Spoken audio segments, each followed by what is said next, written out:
Be looking at the attribution model in Klaviyo, basically how Klaviyo assigns revenue to your flows and to individual emails.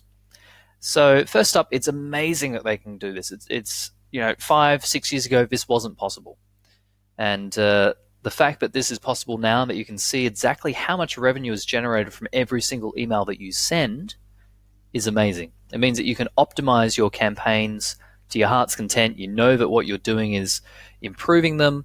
It's just a fantastic feature. And Klaviyo has the best attribution model of any email marketing system for e-commerce. And that's one of the reasons why I highly recommend Klaviyo for anyone that's got an e-commerce store. In fact, it's the only email marketing platform that I recommend for an e-commerce store, primarily because of that reason.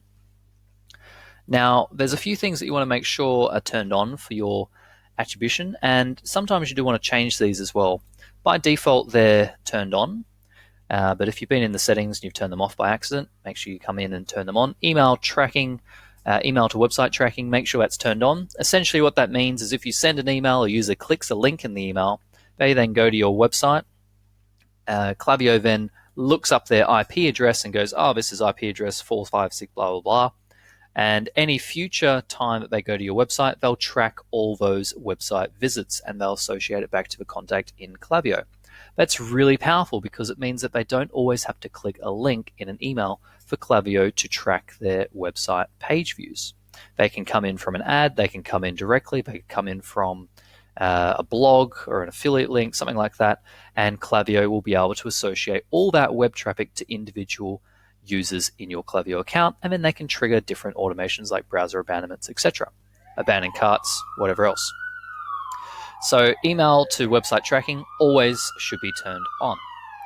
Next, you've got your email conversion window, and if you're sending lots of emails, you want to lower this conversion window down to about a 1 to 2 day range. And by lots of emails, I mean you're sending 1 to 2 emails a day. That's when you want to really tighten up your conversion window. If you're not sending that many emails, leave it at the standard 5. If you're only sending 1 email a month for like a campaign type thing, then maybe you want to extend it out to 10 days or more.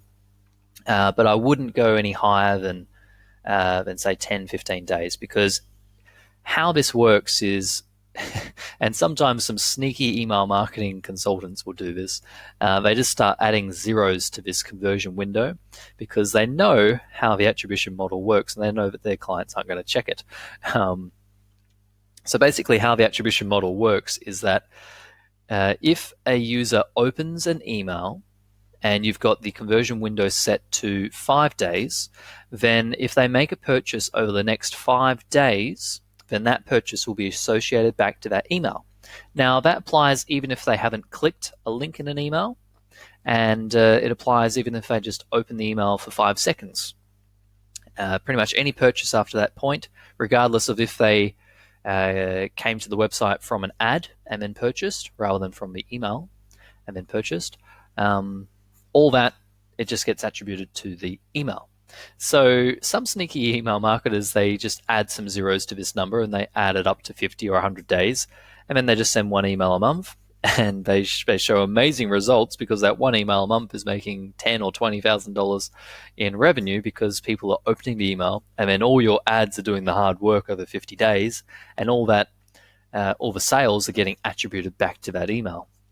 So be very careful with that conversion window. That's why I recommend not going any higher than 10. You could maybe stretch it to 15, but 10 is kind of the limit there for the conversion window. Now, some of you may have noticed that your attribution doesn't always add up to the Google Analytics attribution.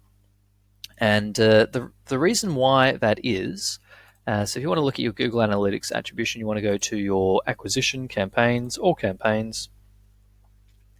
And then in here, you'll have all your campaigns listed out.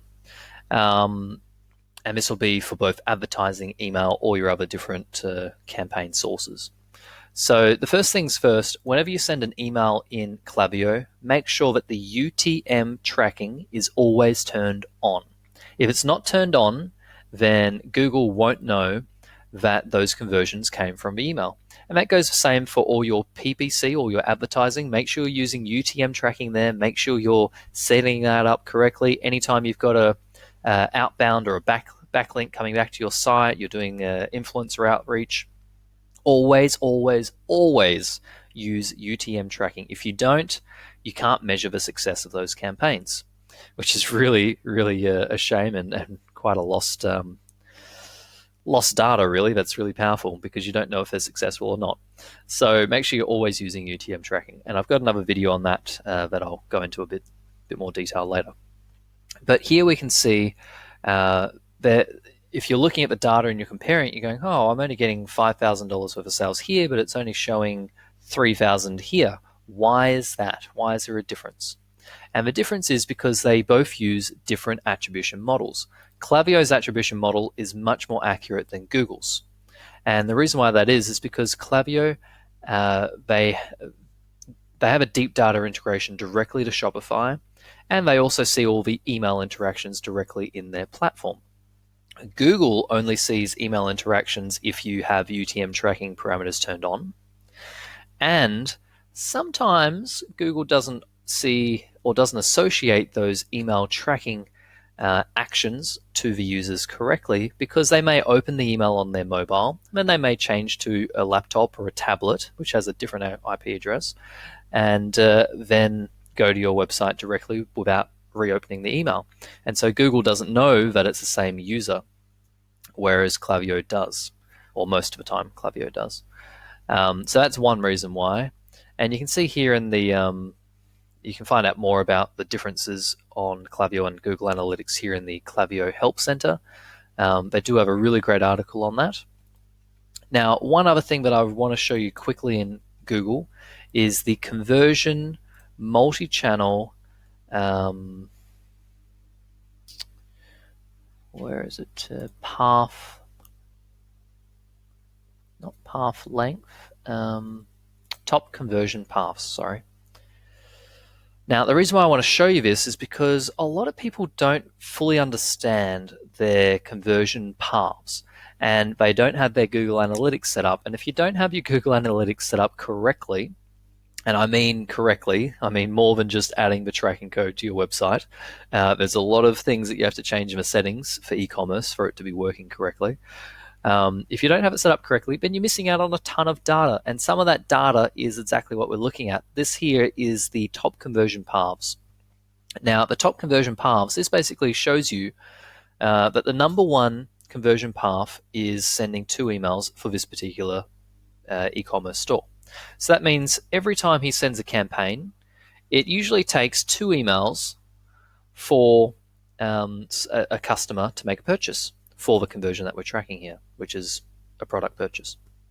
Then the next one down, he sends an email and then they go to his website directly. So that could mean that they open it on their mobile and then they go to their desktop computer, type in his address and go to his site directly. You can see here, email, direct, email, then they convert again.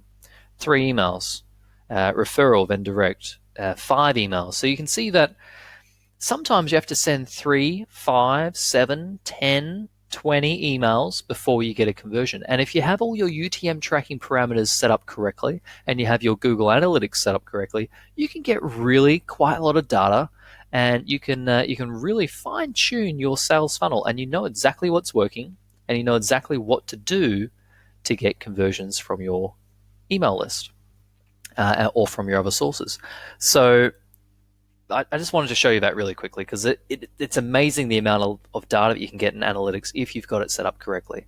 And that's really the attribution reporting sort of side of things. So hopefully this email has given you a lot to think about. It's shown you how the attribution models work, why they may not always match up, Klaviyo versus Google Analytics, and also the importance of using UTM tracking parameters to capture as much data as possible for Google Analytics to review.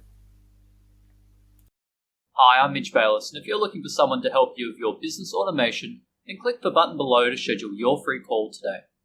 And if you found this video useful, remember to click like, and also subscribe to our channel for more videos.